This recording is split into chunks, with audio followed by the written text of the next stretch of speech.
Olá, sejam bem-vindos a este episódio 191 de E o Resto é História, com os dois que já conhece de cor, o historiador Rui Ramos e eu, João Miguel Tavares. Hoje vamos todos para a prisão.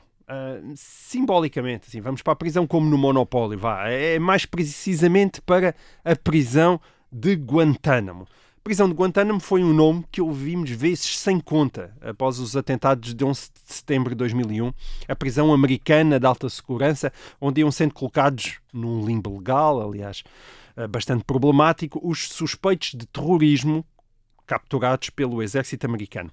As notícias da época informavam-nos que Guantánamo ficava em Cuba, mas sem mais explicações, como se fosse normal os Estados Unidos terem uma base naval e uma prisão de alta segurança na ilha de Cuba. Ora, chegou a altura perfeita, Rui, de tu nos contares essa história, porque foi a 23 de fevereiro de 1903, portanto fez há pouco 120 anos, que Cuba alugou perpetuamente a Baía de Guantánamo aos Estados Unidos da América.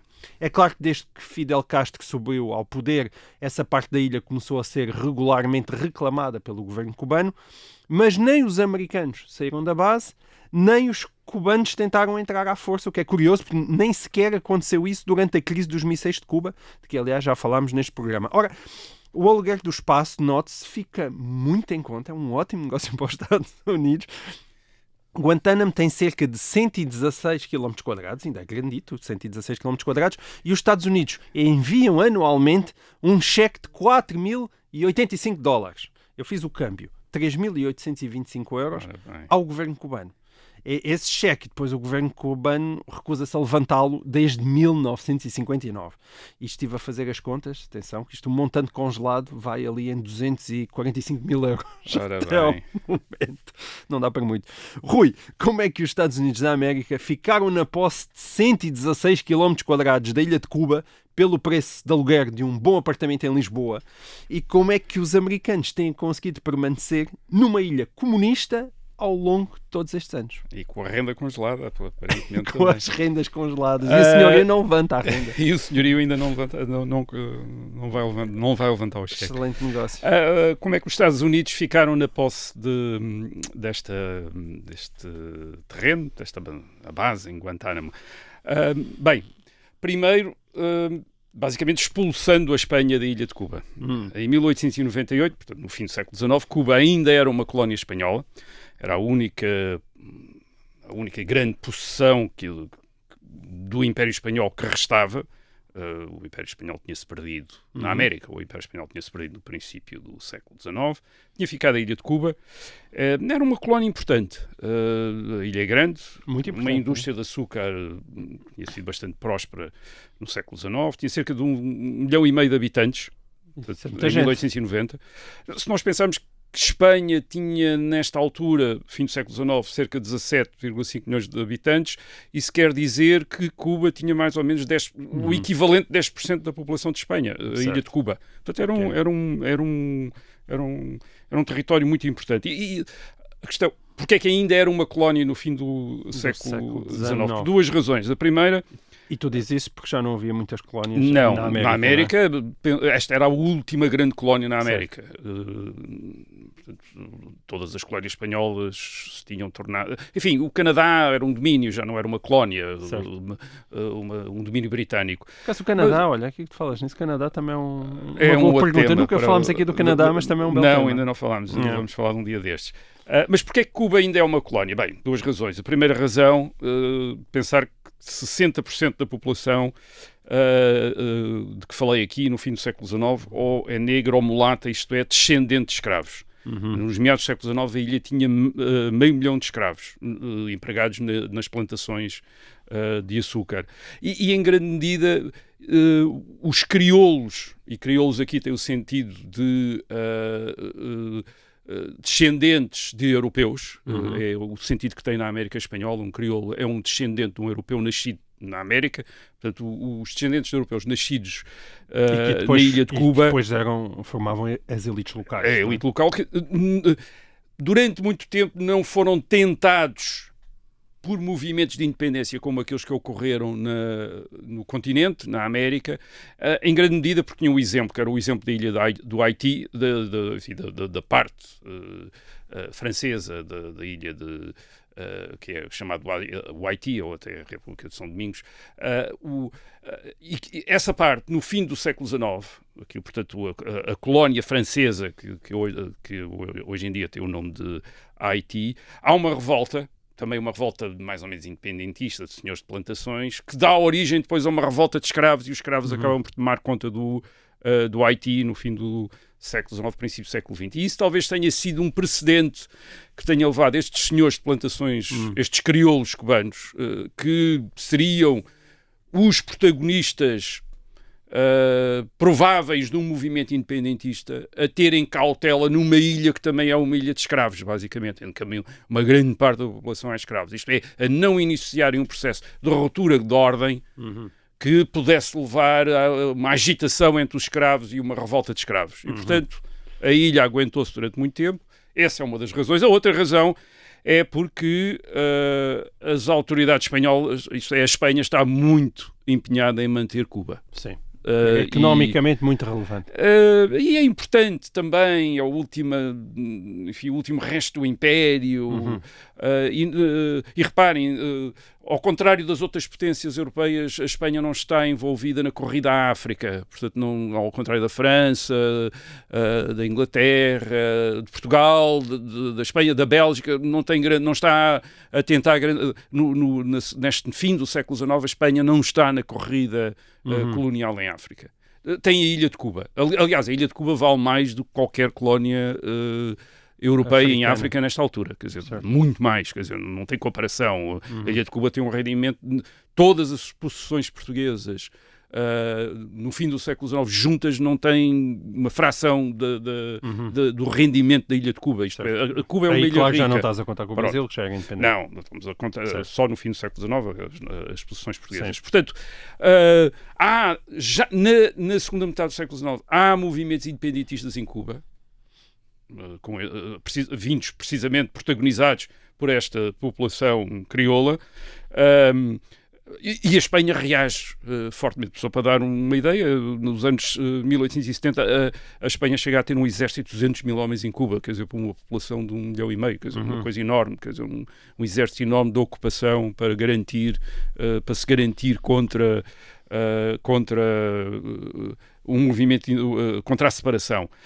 Muitos destes, ou a maior parte destes movimentos independentistas têm uma base nos próprios Estados Unidos. Cuba fica muito perto dos Estados Unidos.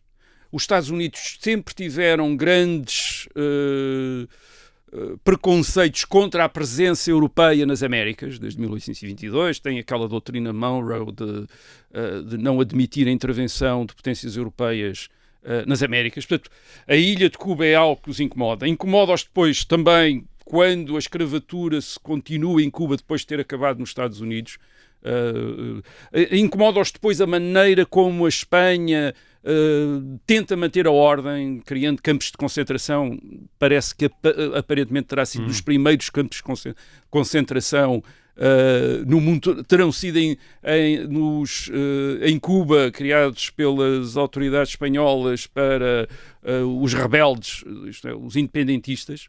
E a imprensa americana, no fim do século XIX, está constantemente cheia de notícias sobre as barbaridades espanholas em Cuba e o insulto que é para toda a América haver uma colónia europeia em também Cuba. Também há a ascensão da imprensa etc. sensacionalista nos Estados Unidos da América. Exatamente, e fazem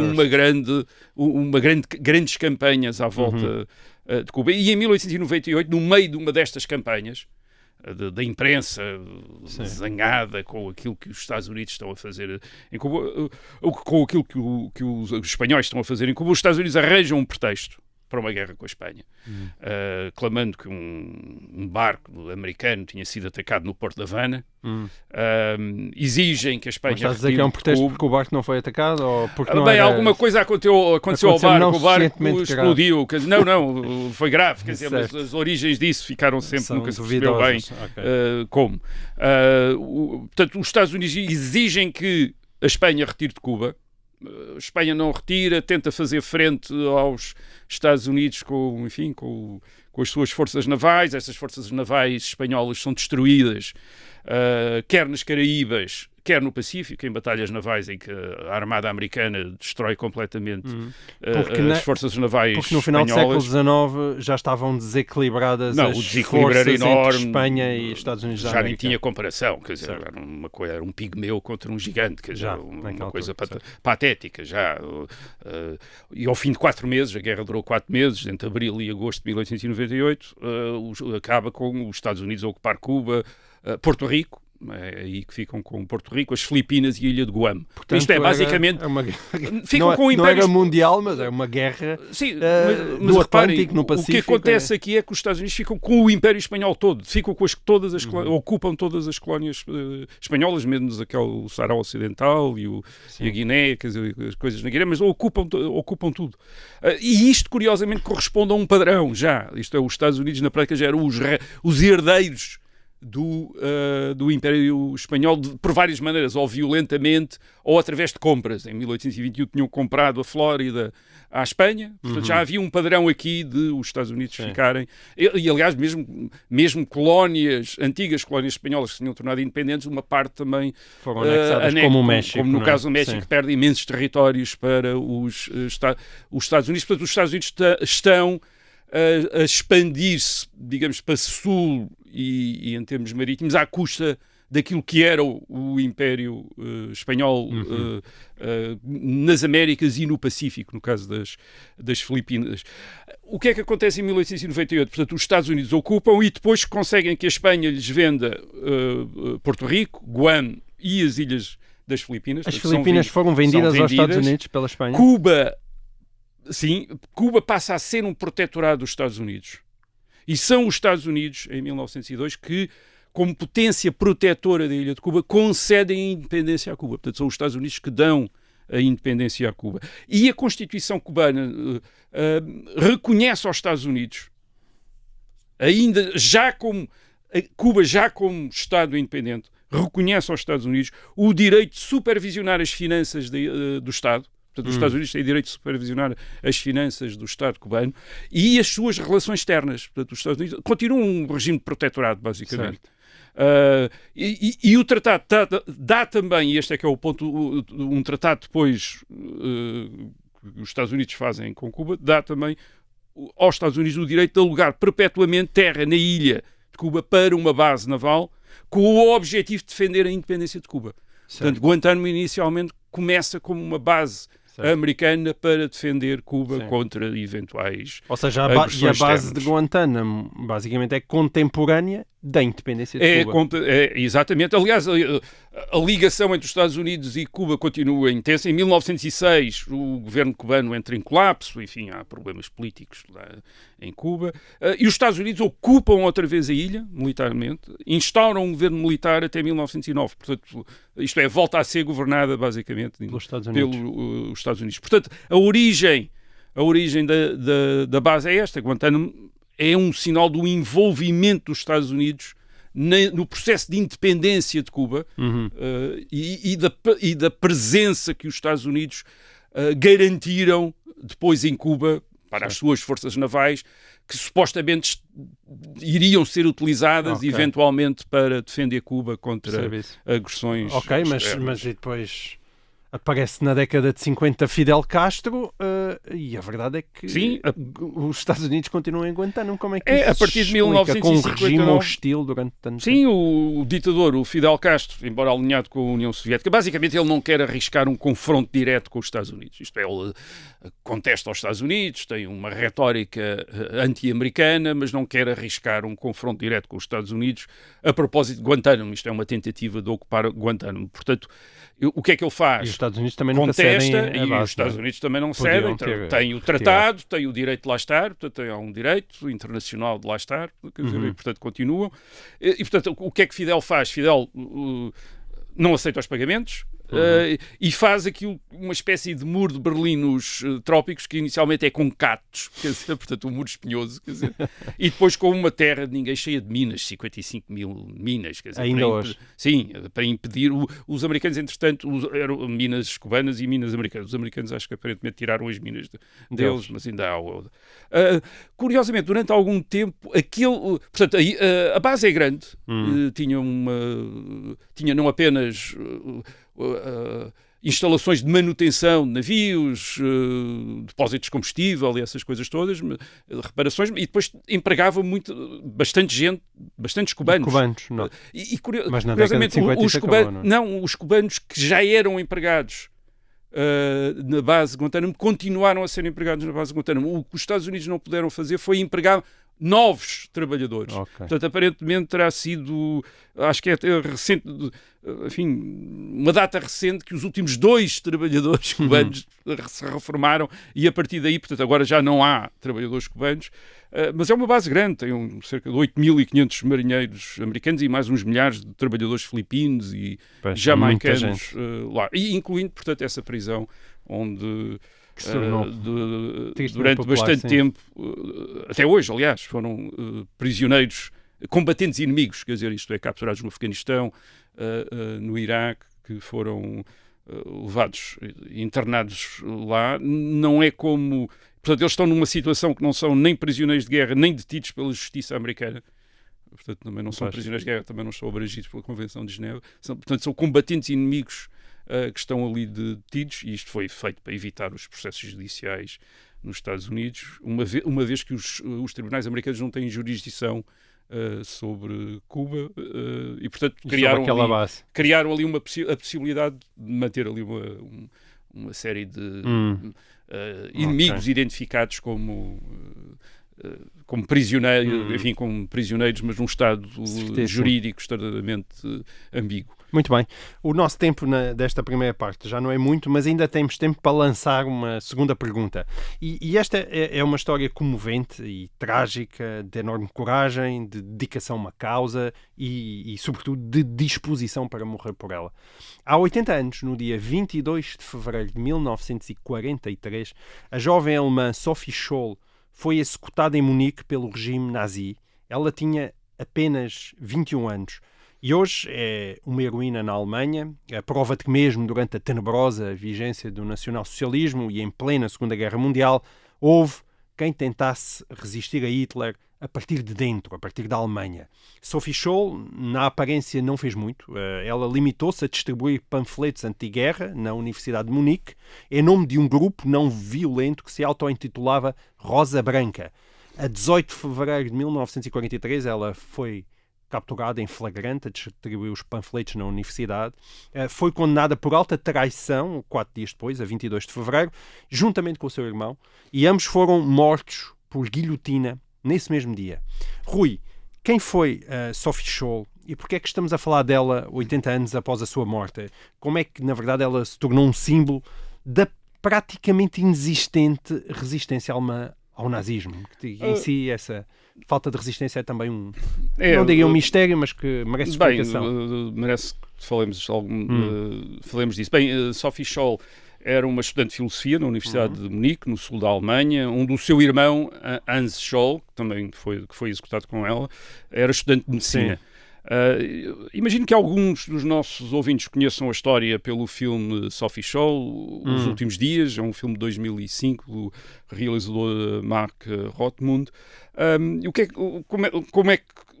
Como é que aparece esta chamada Rosa Branca? Bem, começa pelo irmão, Hans Scholl, Hans e um pequeno grupo de amigos, vou dizer os nomes, porque não são muitos, o Alexander Schmorell, Willy Graf, Jürgen Winterstein.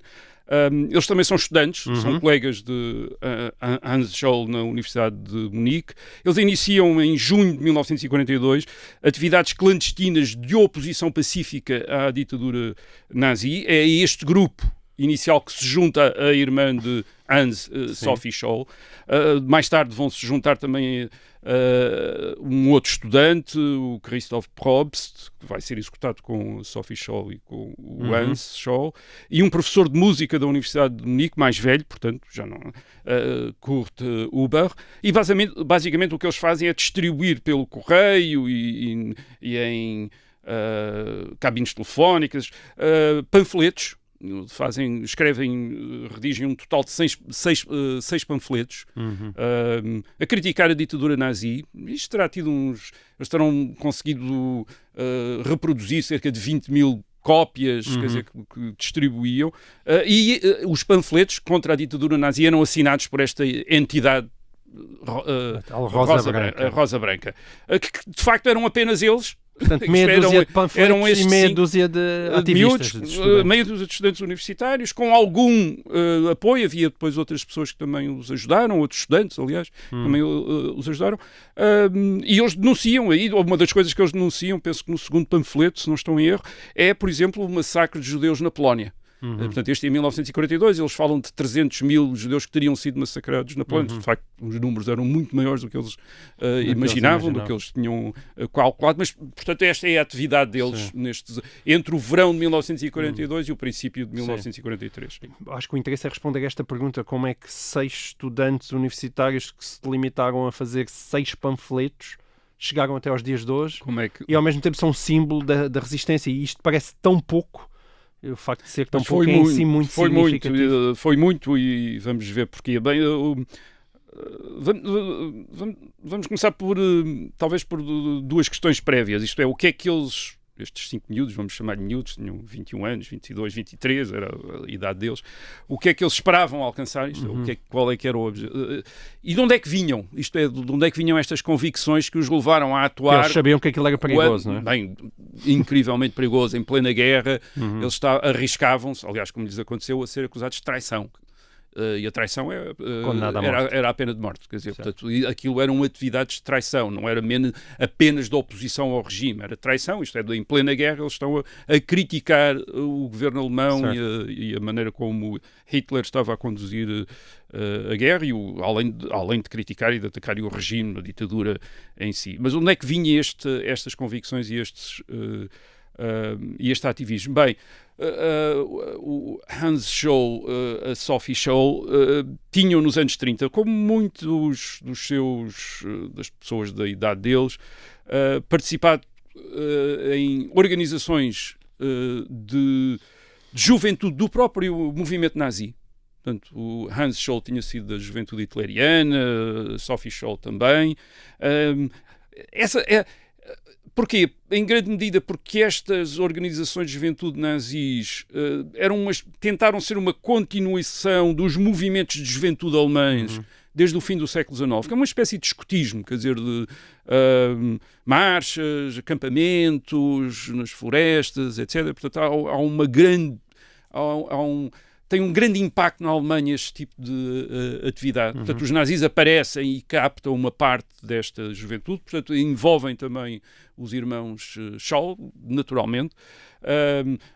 Claro que os nazis acrescentam a isto uma dimensão que também, de alguma maneira, apela à juventude, contestação da burguesia e do sistema burguês, o ideal de uma solidariedade nacional a unir todo o povo, portanto, coisas que também apelavam a estes jovens, mas Hans e Sophie Scholl rapidamente se desligam dos nazis e tornam-se críticos da ditadura. E perceber porquê, porque isto não era frequente, não era comum na Alemanha nos anos 30, sobretudo com gente da idade deles, uma vez que o nazismo tem um grande apoio, sobretudo entre a juventude, entre os mais novos. É a grande base do movimento nazi, é a gente mais nova, os que estão nos liceus, os que estão nas universidades. Essa é uma... esses jovens são muito atraídos pelo movimento nazi. E, portanto, como é que estes jovens se destacam disso? Bem, há várias fontes possíveis para essa dissidência. Há o pai deles, o pai Scholl, que é um cristão-democrata, que tinha sido presidente da Câmara de uma cidadezinha onde, aliás, Sophie nasceu, Forstenberg, no estado de Baden-Württemberg. O pai Scholl era um crítico do nazismo, aliás estava preso em 1941, foi preso por criticar o regime, só uns meses, mas foi preso. Agora, portanto, podia-se pensar, bem, isto pode ter sido uma das origens das atitudes deles, mas não, porque os irmãos Scholl sobreviventes lembravam-se de eles terem aderido a estes movimentos nazis e o pai ser extraordinariamente crítico nos anos 30 disso. Mas isso não os tinha impedido os filhos de aderir. E uma das coisas que o nazismo faz nos anos 30 na Alemanha é esta separação de gerações. Isto é uma geração mais nova nazificada, aderente do nazismo, e os mais velhos, enfim, um bocadinho mais relutantes, quando não críticos, até por terem sido politizados antes do advento do nazismo, como era o caso do pai Scholl, que fazia parte do Partido do Centro, que era o Partido Democrata Cristão. Aliás, ele depois de 1945 volta também a essa filiação. Portanto, a atitude do pai não serve bem, a atitude de dissidência e de crítica do pai não serve para explicar a dissidência crítica dos filhos. Há depois um outro fator que por vezes é usado ou invocado para explicar a atitude crítica deles, que é o facto de Hans e os seus amigos estudantes de medicina na Universidade de Munique terem servido como auxiliares médicos durante a guerra. Portanto, eles estavam a estudar medicina, mas de vez em quando passavam uns meses nas frentes de guerra como auxiliares médicos. E eles tinham servido na frente leste entre 1941 e 42. E tinham visto coisas horríveis. Quer dos maus tratos às populações locais, tinham ouvido histórias do que é que estava a passar-se com os judeus na Polónia, na Ucrânia e na Bielorrússia, ocupados pelos nazis a partir do verão de 1941. Portanto, tinham ouvido essas histórias. E isso é algo que obviamente os marca no sentido em que eles até invocam esses factos depois da sua campanha contra o regime nazi. Mas a verdade é que havia muito mais gente do que eles que sabia destas histórias. Enfim, alguns até que tinham participado ou tinham testemunhado diretamente o que se estava a acontecer e isso não os tinha voltado contra o regime. Portanto, também não chega para explicar a atitude, sendo um fator importante, não é a explicação completa para esta atitude de dissidência e esta atitude de dissidência ousada, quer dizer, isto podia explicar o facto deles se terem tornado críticos do regime, estranhos, mas agora passarem daí a uma atividade incrivelmente perigosa, era preciso mais qualquer coisa. E o que é que é essa mais qualquer coisa? E essa qualquer coisa é provavelmente a religiosidade deles. Nós estamos a falar destes miúdos. Estes miúdos são profundamente crentes, são cristãos luteranos, um deles é cristão ortodoxo, os outros são luteranos, enfim, a maioria protestantes, a maioria dos cristãos na Alemanha são protestantes, e vivem isso profundamente. Isto é, essa religiosidade eles vivem profundamente. Sophie Scholl, por exemplo, portanto, ela era uma cristã luterana, mas estava a ler, até dá ao seu namorado, que está na frente de guerra, está a ler o Cardeal Newman, que é uma das grandes autoridades do catolicismo britânico no século XIX, um dos católicos mais famosos do século XIX, até porque era um protestante que se tinha convertido ao catolicismo e chegou a cardeal. E em Newman, a questão que Newman levanta muito como católico num país protestante, no caso dele, a Inglaterra, mas aqui é a questão da consciência, isto é, de obedecermos à nossa consciência, isto é, da consciência como uma via para a relação com Deus e a necessidade de testemunhar perante essa consciência, isto é, de dar testemunho dessa consciência. Isso significa que ganhava uma dimensão política e moral. Exatamente. As duas coisas. Por um lado, esta necessidade de,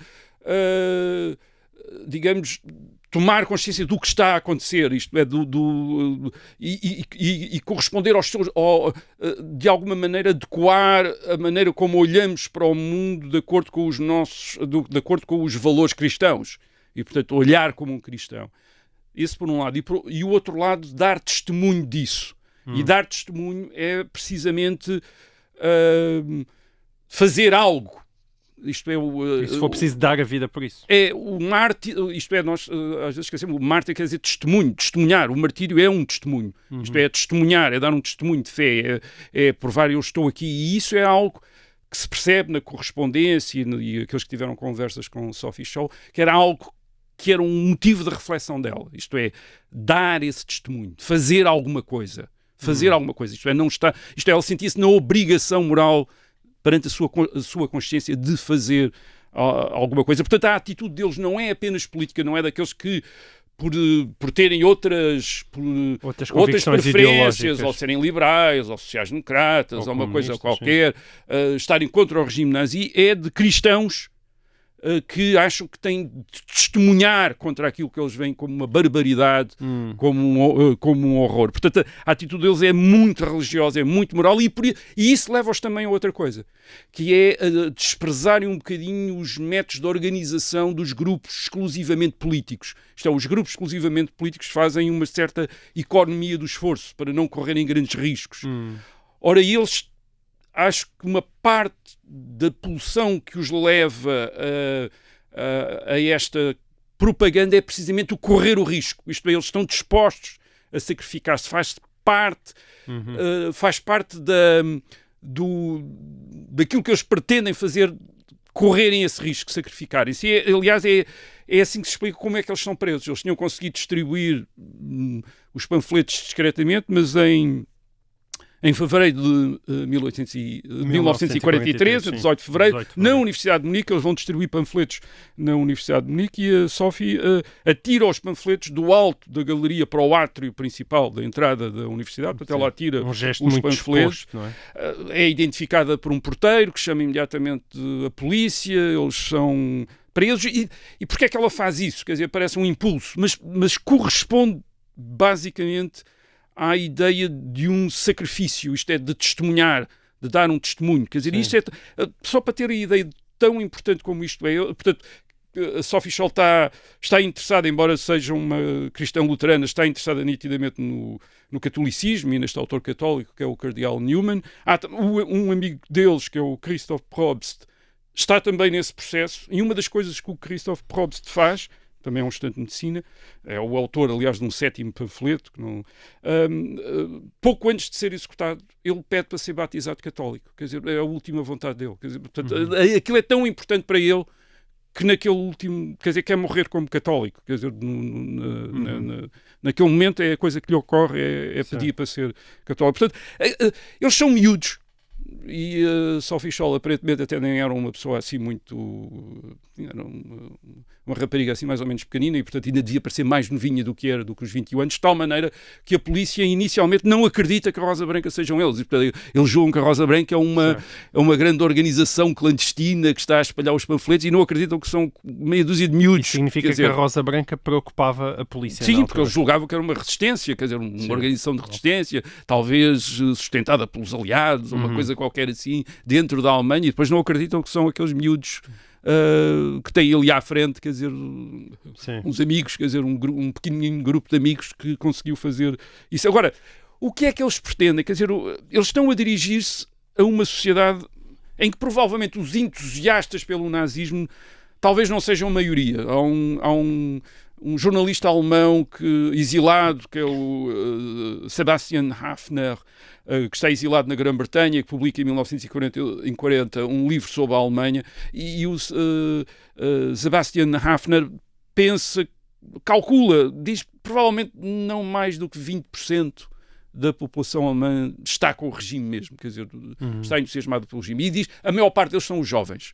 Os jovens são o grande base de apoio do regime. Portanto, é um quinto da população. Exato. 4/5 não está entusiasmado. Então, não está... como é que se explica que, apesar de toda a resistência, tenha sido tão pequena, ao ponto de nós estamos a falar de Sophie Scholl, que lançou panfletos na Universidade de Munique, tornou-se uma mártir, maior parte... porque houve pouca gente a fazer alguma coisa. O Sebastian Hafner explica isso. Ele diz que a maior parte da população está como paralisada. E está paralisada por razões... primeiro, a primeira razão para não fazer nada é a enorme violência da repressão. Isto é, aliás, com uma condenação à morte dos irmãos Scholl e dos seus amigos por uma coisa mínima, quer dizer, que é distribuir uns panfletos, quer dizer. E a velocidade, 4 dias depois estavam guilhotinados. Eles são julgados, condenados e executados no mesmo dia. Sim. Basicamente são linchados, é isso que eles são linchados, quer dizer, pelo regime. Portanto, a violência é extrema. Bem, isso já é uma razão para as pessoas terem uma grande cautela em relação ao que dizem, ao que fazem, etc. Depois, há outra coisa que o Sebastian Haffner acha que é muito importante, que é o sucesso dos nazis. Entre 1939 e 1933 e 1939, nenhuma das grandes potências da Europa tinha impedido Hitler de rearmar a Alemanha, de recuperar territórios. Portanto, mesmo aqueles que não estavam entusiasmados com o regime e que eram críticos do regime, tinham que se render à sua eficácia. Aqui está, acabou com o Tratado de Versalhes, restabeleceu a potência da Alemanha, o que é que querem mais? Quer dizer, e portanto havia esta impressão. E depois, claro, entre 1939 e 1942, as grandes vitórias militares, nenhuma potência parece capaz, a Inglaterra, a França, a Rússia Soviética, nada parece capaz de impedir as forças armadas alemãs de obterem grandes vitórias, e portanto há esse encantamento com o regime que nem internamente nem externamente para ninguém parece ser capaz de os impedir. É verdade que em janeiro, fevereiro de 1943, nós estamos aqui numa conjuntura já diferente. Há a derrota de Stalingrado, há a derrota no norte da África também, que é também muito importante, ainda não falámos disso, mas vamos falar este ano.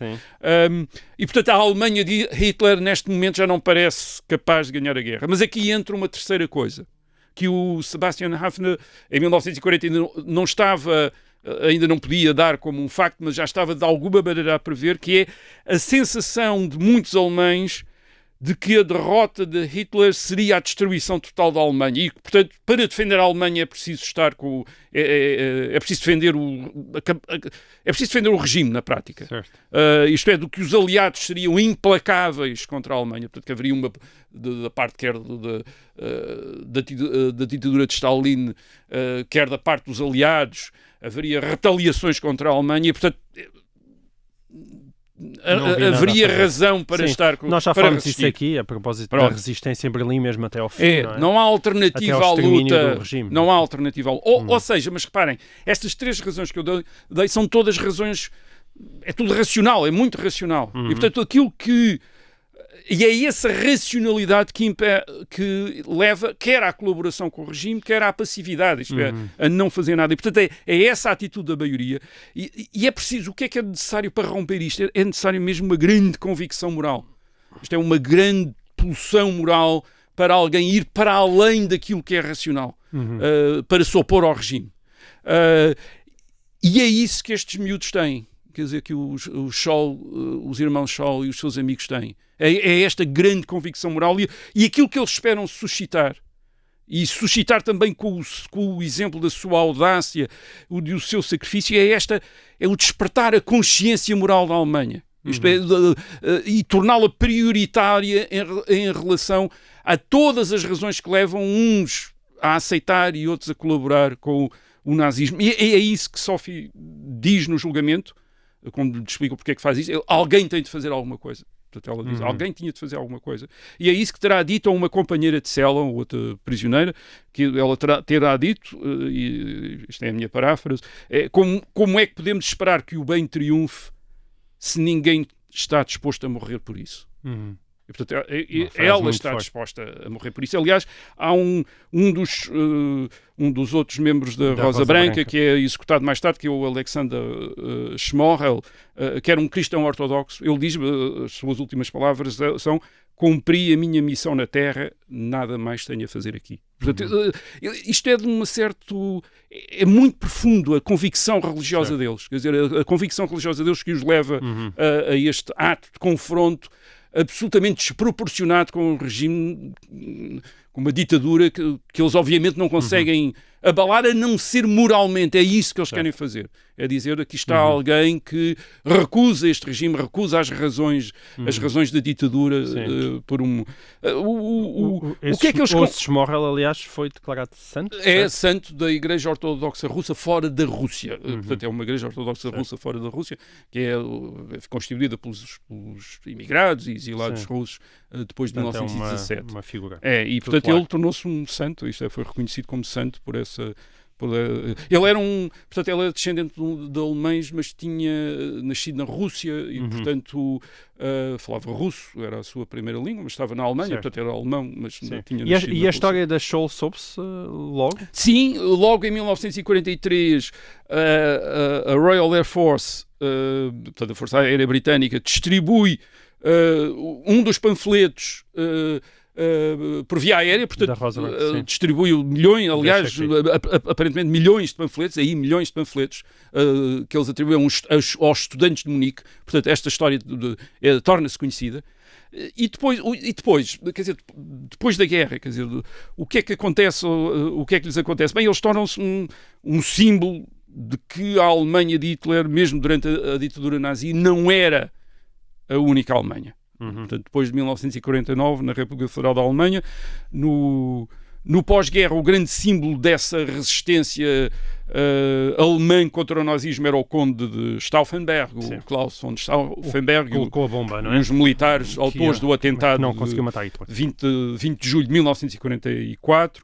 E, curiosamente, eles, durante muito tempo, o Stauffenberg, portanto, é esse grande herói, e na década de 90 é quando os irmãos, na década de 90 do século XX, é quando os irmãos Scholl, e sobretudo Sophie Scholl, se tornam talvez o lugar, quer dizer, tomam esse lugar, talvez até por causa do lado aristocrático e nacionalista do conde de Stauffenberg, no equivalente daquele concurso dos grandes alemães que dos aconteceu... Grandes portugueses, houve grandes alemães. Em 2003, os irmãos Scholl ficaram em quarto lugar. Portanto, Adenauer, Lutero, Marx e os Scholl. Agora, houve sempre uma tendência, uma dificuldade em aceitar esta dimensão religiosa da dissidência de Sophie e Hans Scholl. E este é um grande problema para tempos cosmopolitas, democratas e secularistas, que a mais tenaz e a audaciosa resistência contra o nazismo na Alemanha seja ou de militares aristocratas nacionalistas, como o Stauffenberg, ou de estudantes cristãos, como eram os Scholl. Enfim, mas de facto era preciso alguma coisa de muito forte interior para enfrentar o regime. Muito bem. E assim termina esta edição de O Resto da História. Nós voltamos para a semana. Até lá.